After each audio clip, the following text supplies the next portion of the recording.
Indian Prime Minister Manmohan Singh will be paying a 3-day visit to Myanmar beginning May 27th. This will be the first state visit to Myanmar by an Indian Prime Minister since 1987. The recent rebranding of Myanmar by the United States from military dictatorship to fledgling democracy has provided India, with U.S. backing, an ideological opening to influence the periphery of the subcontinent, where Indian and Chinese interests overlap. Though Singh is coming armed with infrastructure and development projects to woo the Myanmar government, India's profound internal constraints will continue to hamper the country's efforts to extend to its natural borderlands.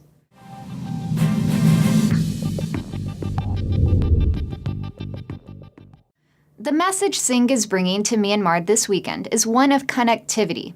India is making no secret of its desire to integrate the hilly jungle mass that is Myanmar into the Indian core.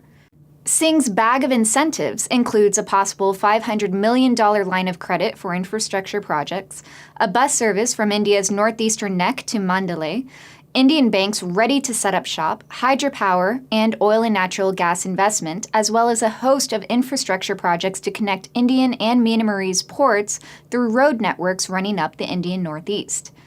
All of these projects speak to a broader Indian strategy to politically and economically integrate its periphery with the national core of India. India's isolated northeast is significantly underdeveloped, and it's a place where the rule of law is dictated by local tribes and various militant factions. The northeastern region of India has little meaningful connection with India's core territories. India's struggle to maintain territorial integrity in its periphery not only deprives the state of critical resources, but it also opens India up to a host of security threats. Revitalizing ties with Myanmar, in theory, helps India address those concerns. India also has significant energy interest in resource-rich Myanmar, but again, India's structural deficiencies stand in the way of meaningful integration. For example, India has invested in 2 blocks of Myanmar's largest oil and natural gas field, but India lost a major bid to purchase the natural gas to China.